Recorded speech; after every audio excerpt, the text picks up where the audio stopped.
Welcome back on the AM show. Time now for me to do what I do every Friday. I'm going to rant, yes, but I'm going to be sharing with you my blunt thoughts for today. Here's what I've titled it. Back in the IMF's emergency room. The politics, the hard truth, and the real expectations of the people. Dear friends, I suffered some terrible food poisoning the other day. A really acute infection that made my life flash before my very eyes. As a result, I've made some hard decisions concerning eating out, if at all, because while I can stomach a whole lot, I also know I have a very delicate stomach. Why am I telling you about this incident that left me detained on a hospital bed with fluids and all kinds of drugs being pumped inside of me? My experience got me thinking about Ghana. Yes, Ghana. Every country, just as a human being, is to be managed. As a person, make some wrong eating or health choices, and you could end up in the emergency room like I did. So too as a country, should our leaders make poor economic choices, we shall end up in the world's economic emergency room, aka the IMF. It's that simple.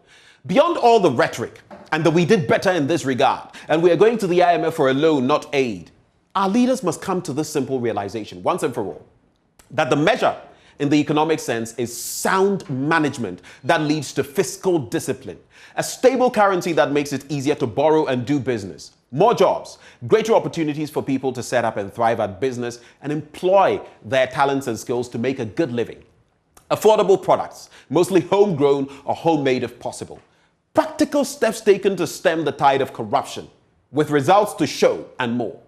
That is the bottom line. Those are the lofty standards. And if they are not met, leaders should not come telling us, oh, but their performance was like that of an African tree frogs, but ours is akin to an African bullfrogs. Guess what? A frog is a frog. Simple. Enough of the games. Let's face it. Our economy right now is like a boxer on the ropes whose eyes are so swollen he can barely see. That is not a picture anyone would have wanted, but it is where our leaders have driven us to. But how did we get here? On all fours, begging the IMF for economic air to breathe. Consider these points. Our government, while it points to the COVID-19 scourge as a causative factor of our economic woes, has, on the back of the same pandemic, raked in some 30 billion Ghana cedis, much more than our neighboring countries got. Ponder the fact that in 2020, when countries across the world were suffering the brunt of COVID-19, our neighbors, the Ivory Coast, Nigeria, Burkina Faso, and other countries, all recorded budgetary deficits below 6%. What was our deficit that year? 15.7%. What did we do so differently, I ask? But even before all these, as far back as 2019, our public debt had surged by about 105 billion Ghana cedis to 225 billion, compared to the figure of 120 billion Ghana cedis when the MPP took over the reins of government. Our debt to GDP rose to 64% from 57%. The Ghana cedi saw a 12.9% of its value wiped off. The writing was on the wall, yet refused to see it. As things stand now, per the most recent data, some from the Ghana Statistical Service, our currency has lost 24% of its value since January 2022 and remains Africa's worst performing currency. Now, that's staggering. Annual inflation has risen to 29.8% in June from 27.6% in May. That's the fastest pace witnessed since December 2003. Inflation has exceeded the central bank's target band of 6 to 10% for 10 months running. Food inflation has risen from 30.1% in May to 30.7% in June. Transport inflation, the divisional inflationary leader, has also risen from 39% in May to 41.6% in June.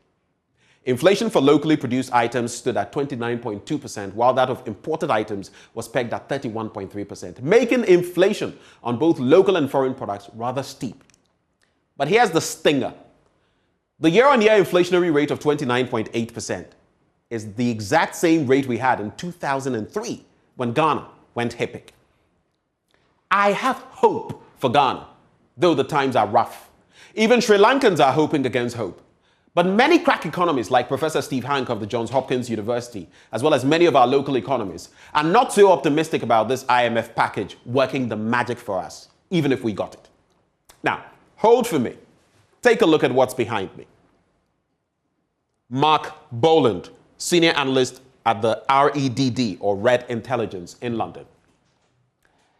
Now, Mark Boland, for example, has a few things to say.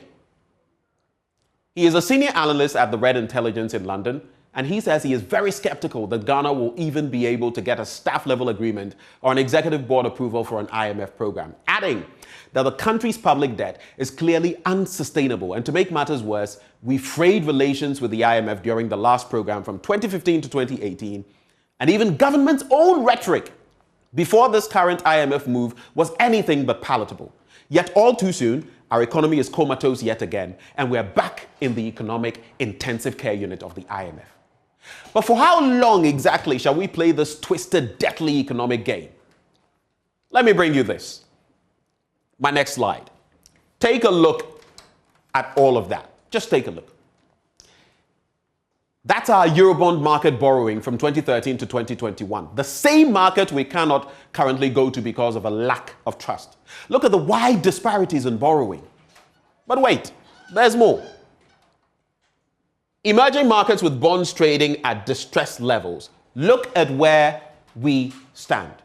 All this unbridled borrowing has in part impacted our being on this ignominious list of countries globally which have the highest risks of defaulting on their debt in 2022. In fact, with a debt to GDP of 84.6% and a credit default swap spread of 2,071, we are second only to the El Salvadorian economy. Can you imagine that? It all feels like an economic meltdown. We've been shouting on the rooftops about the impact of the Russo-Ukrainian war. Granted, it has massive shocks, and it has had massive shocks on economies across the world. But to borrow our Vice President, Dr. Mahamudu Bawumia's words, can these challenges skip all our neighboring countries and land so hard on Ghana alone? I mean, how? Let's do some fact-checking on that as well. My next slide. African countries affected most by Ukraine grain blockade. So we're talking about the impact. Per this list put together by the Kiel Institute for World Economy recently, well, guess what? Ghana is not even in the top 10 African countries most affected by the Russo-Ukrainian war. Because guess what? What's the most thing we get there? Grain. Surprised? Just yesterday, I heard our vice president once more partly attributing a good part of our economic woes to the erstwhile administration and to the former president. Fact? Fiction? Faction? For me, you see, honesty is the greatest character trait a leader can have, and with it, responsibility. The best leaders in whatever sphere are those who can accept responsibility and fix problems rather than pass the buck. After all, is that not why we elect leaders? Is that not why we tolerate their using luxury vehicles and bullying us with sirens on the streets while we walk in Chaliwate? Is that not the reason we pay them so well and give them extremely juicy ex gratia packages? I'll tell you what. If our leaders don't act more responsibly and become more accountable soon, mark my words, we shall neither overcome vile corruption nor emerge from the cesspool of underdevelopment. Never. Not when they do not want to own up to anything. If we keep repeating the same old mistakes that landed us in the IMF's ER, unbridled spending, very few exports, unstable currency, yawning taxes that strangled just a few, and the like, we can take 100 IMF programs. We shall always come back to square one. One thing we should know is this. Going to the IMF is like injecting yourself with steroids or some narcotic drugs. They'll give you momentary relief or a fleeting high, respectively. But after that, you'll come crashing back to reality. And then you will see your true level once more. We simply do not have the mechanisms in place to be economically self-sufficient. This is why I spoke so passionately 2 weeks ago about the crucial nature of having an industrialization project that really reorients our consumerist economy. 1T1F clearly has not lived anywhere close to that expectation. And this brings me to this, which breaks my heart. You may not know this. This is California in the United States. California, one state. This is Africa. But guess what? Gross domestic product. This is the GDP of California. This is the GDP of the entirety of our continent. Startled? At the recent Winter Olympics in Beijing, I started paying closer attention to the fifth smallest country in the world, San Marino, Because with a population of just what?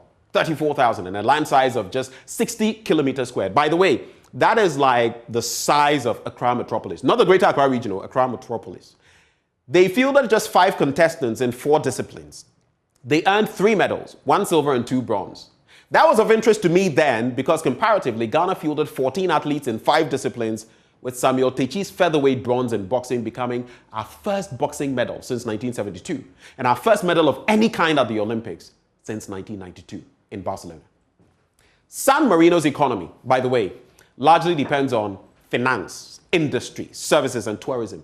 No gold, no diamond, no bauxite, no manganese, no oil, no lithium, no stuff like that. And yet, guess what? Even in the tourism I just spoke of, San Marino, that tiny country, gets more tourists than we do. Can you imagine that? About 4 million every year. 4 million. Ghana, with all our rich cultural heritage and year of return, touristic sites, we attract approximately 1 million.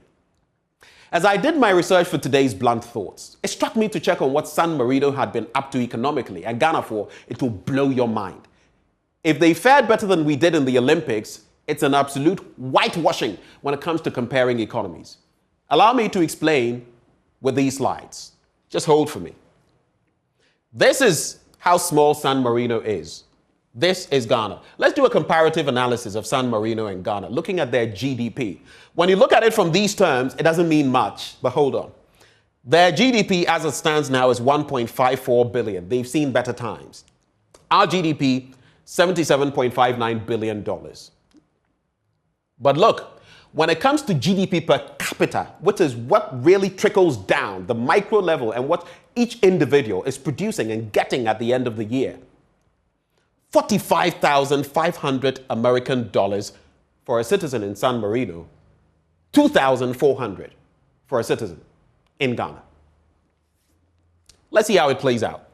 So their population, 34,000, land size 60 kilometers squared. Like I said, that's the size of like Accra metropolis, Accra, pet. Labor force, 22,600. GDP per labor force, 68,142. Let's put that side by side with Ghana. Population, 30.8 million, according to the latest census. Land size, 227,540 kilometers squared. Labor force, not the whole population, labor force, 11.5 million. GDP per labor force, 6,747. How? Let's do the comparative analysis between the two countries, holding all other variables constant. San Marino, if they had our labor force of 11.5 million, per our calculations, would be raking in $783.6 billion as GDP. Does that get you? It bites, doesn't it?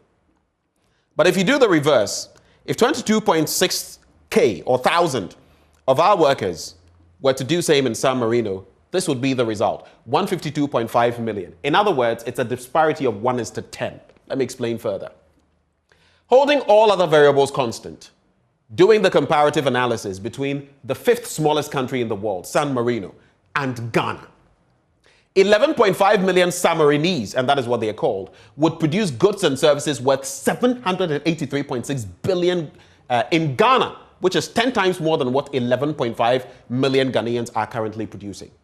Similarly, 22.6 thousand Ghanaians would only produce $152.5 million worth of goods and services in San Marino, which is 10 times less than what 22.6 thousand Samarinese are currently producing.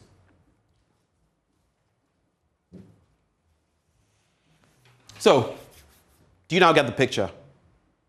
We are here because we are unproductive, consumer-oriented, not industrializing, and continuing to elect non-performing political leaders. As one author writes, if you do what you've always done, you'll get what you've always got. The time to wake up from our long and deep slumber as Ghanaians is now. Later will be far too late. For me, I share all these thoughts with you because I am genuinely passionate about the brand Ghana and dream of our motherland achieving her full potential. These, Ghana 4, are my thoughts for you on another Friday morning, served hot, raw, unedited, undiluted. God bless Ghana.